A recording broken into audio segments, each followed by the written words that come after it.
علامہ اقبال علیہ رحمہ فرماتے ہیں کہ میں گھر آیا اور ہمارے گھر کے سامنے ایک سائل کھڑا تھا.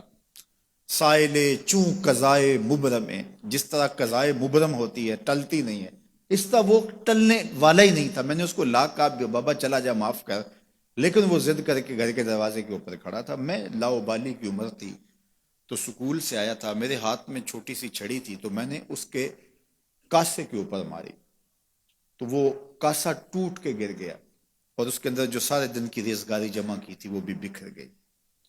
تو کہتے ہیں کہ وہ ریزگاری اکٹھی کرنے لگا اور میرے والد شیخ نور محمد اندر سے کہیں دیکھ رہے تھے تو وہ باہر آئے. انہوں نے وہ ریزگاری اکٹھی کر کے اس کو دی اور اس کو اور پیسے دیے اور اس سے معذرت کی اور اس کو رخصت کیا اور مجھے بازو سے پکڑ کے اندر لے گئے. اقبال کہتے ہیں میں نے ساری زندگی اپنے والد گرامی کو یوں بلک بلک کے روتے نہیں دیکھا تھا. میرے والد نے مجھے بٹھا لیا اور کہنے لگے کہ اقبال، اگر قیامت کے دن رسول اللہ نے پوچھ لیا کہ تیرا بیٹا فقیروں کے کاسے توڑتا تھا تو بتا میں حضور کو جواب کیا دوں گا. تو کہتے ہیں کہ بس وہی لمحہ میری تربیت کا تھا. بلکہ اقبال پھر ساری زندگی کہا کرتے تھے نام تو از پدر آموختم، حضور آپ کا نام، آپ کی محبت میں نے اپنے باپ سے سیکھی. یعنی حضور کا سامنا کیسے کروں گا. اور پھر یہ اقبال کے کلام میں آخر تک یہ چیز آتی ہے کہ کیسے حضور کا سامنا ہوگا. تو غنی از ہر دو عالم من فقیر، روز محشر عذرہائے من پذیر، گر تمی بینی حسابم ناگزیر، از نگاہ مصطفیٰ پنہا بگیر. اقبال بھی پھر آخر میں دعا کرتے ہوئے اللہ کی بارگاہ میں عرض گزار ہوتا ہے، مالک تو غنی ہے، میں تیرا فقیر بندہ ہوں، تو مجھے یوں ہی معاف کر دے، میرا حساب نہ لینا، لیکن اگر میرا حساب لینا بڑا ضروری بھی ہوا تو یہ مہربانی کرنا حضور کے سامنے نہ لینا، میں حضور کو کیا منہ دکھاؤں گا. تو یہ فکر ملی کہاں سے؟ یہ باپ کی تربیت سے ملی، یہ ماں کی آغوش سے ملی. تو یہ ماں باپ کی ذمہ داری ہے کہ بیٹا جب کسی کا دل توڑے، جب کسی سے زیادتی کرے تو باپ وہیں اس کا راستہ روکے.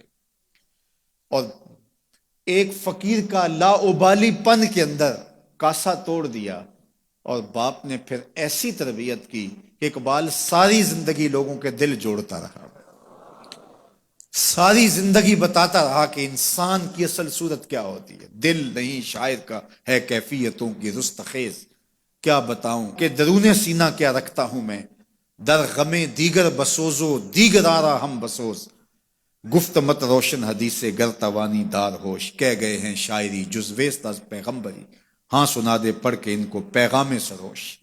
وہ کہتا ہے دوسروں کے غم میں جلنا اور پھر اس غم کو جہان میں پھیلا دینا، اسی کا نام شاعری ہے. پھر اقبال نے وکری شاعری کی، شاعر تو اور بھی ہیں لیکن اقبال کہتا ہے شاعری از مثنوی مقصود نیست، بت فروشی بت گری مقصود نیست، کشتائے انداز ملا جامیم، نظم و نثر او علاج خامیم. وہ کہتا ہے کہ میں یہ بت نہیں بنا رہا کہ یہ غزلیں تراش کے اور یہ نظمیں تراش کے لوگوں سے داد وصول کرو، بلکہ کسی نے اقبال کو کہا یار کوئی غزل تو سناؤ، تو اقبال رو پڑا، کہا حضور میں اپنے شعروں کی داد قیامت کے دن آپ سے ہی لوں گا.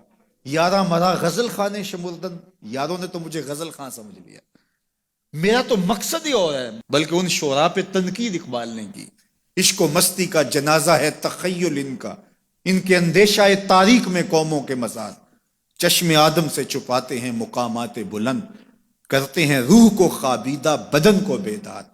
ہند کے شاعر و صورت گر و افسانہ نویس، آہ بیچاروں کے اعصاب پہ عورت ہے سوار.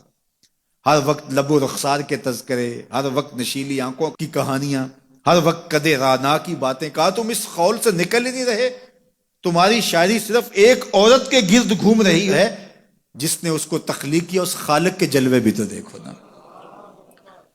تو اقبال پھر اقبال بنتا ہے اور اس کو یہ شعور، یہ آگہی، یہ نور ملتا کہاں سے ہے؟ یہ باپ سکھاتا ہے. باپ کے بعد پھر مولوی میر حسن ملتا ہے جو استاد اقبال کو اقبال بنا دیتا ہے. تو یہ ماحول انسان کو سکھاتا ہے. تو میں اور آپ دیکھیں کہ ہم اپنی اولاد کو کیا دے رہے ہیں. تو کبھی بھی اپنی اولاد کو اس کی اجازت نہ دیں کہ وہ کسی کمزور پر ظلم کرے. جب کمزور پر آپ کی اولاد ظلم کرتی ہے، زیادتی کرتی ہے، تو پھر وہ بڑی ہو کر کے ظالم بنے گی، جابر بنے گی۔